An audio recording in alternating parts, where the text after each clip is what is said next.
সবাইকে edu Bangla academy চ্যানেলে স্বাগত। আজ আমরা এডু বাংলা একাডেমি চ্যানেলে আলোচনা করব। আজকের এই ভিডিওতে আমরা শিখব যে সমস্ত সংখ্যার শেষে 5 থাকে তাদের স্কয়ার, মানে সেই সংখ্যাকে সেই সংখ্যা দিয়ে গুণ। স্কয়ার বাংলায় যাকে বর্গ বলে, স্কয়ার বা বর্গ কিভাবে সহজে করব। দেখো, সবার প্রথমে আমি একটা উদাহরণ দিচ্ছি। যেমন সবার প্রথম একটা উদাহরণ নিলাম কি 25।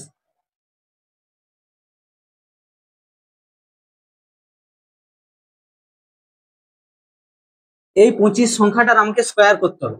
তাহলে 25-এর স্কোয়ার মানে কি 25-এর সাথে 25-এর গুণ। তো সবার প্রথমে আমরা কি করব, সবার প্রথমে এই যে শেষের দুটো ডিজিট আছে, এই 5 আর এই 5, এই দুটো 5-এর মধ্যে আমরা গুণ করব। গুণ করে লিখে দেবো যা হবে। লিখে দিলাম কি 25।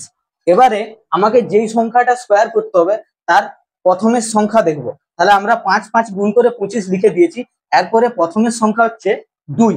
এই যে 2, এই 2 এর পরবর্তী সংখ্যাকে আমাকে ভাবতে হবে। 2 এর পরবর্তী সংখ্যা হচ্ছে 3। তাহলে 2 এর সাথে 3 এর গুণ করে যা হবে সেটা আমরা এখানে লিখে দেবো। তাহলে 25-এর স্কোয়ার হয়ে গেল কি 625। ঠিক একইভাবে আমরা আরেকটা উদাহরণ নিয়ে নিচ্ছি।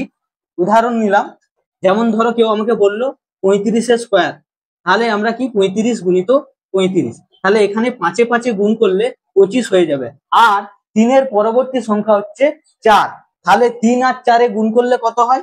3 গুণিত 4, 3 4-এ গুণ করলে হয় 12। এখানে 12 লিখে দেবো। 35-এর স্কোয়ার হয়ে যাবে 1225। ঠিক একই রকম ভাবে কেউ যদি আমাকে 45-এর স্কোয়ার করতে বলে, তাহলে আমরা কি করব? 45 গুণিত 45, এখানে 25 লিখে দেবো আর এখানে 20 লিখে দেবো। তাহলে বুঝতে পারলে, এইভাবে খুব সহজে আমরা যে সমস্ত সংখ্যার শেষে 5 থাকবে তাদের স্কোয়ার বা বর্গ করতে পারবো। এইভাবে আরো কিছু আমরা চেষ্টা করি। যেমন ধরো কেউ আমাকে বললো 75-এর স্কোয়ার। 75-এর স্কোয়ার, তাহলে 75-এর স্কোয়ার আমরা এখানে খুব জলদি লিখে নিতে পারবো। কেউ আমাকে বললো 85 স্কোয়ার।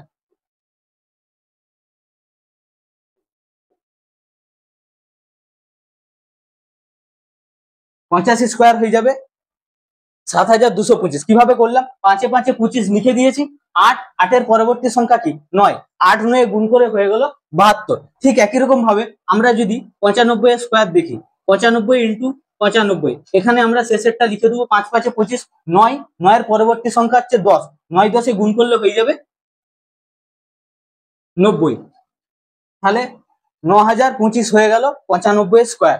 এইভাবে খুব সহজে আমরা যে সমস্ত সংখ্যার শেষে 5 থাকে তাদের বর্গ করতে পারবো।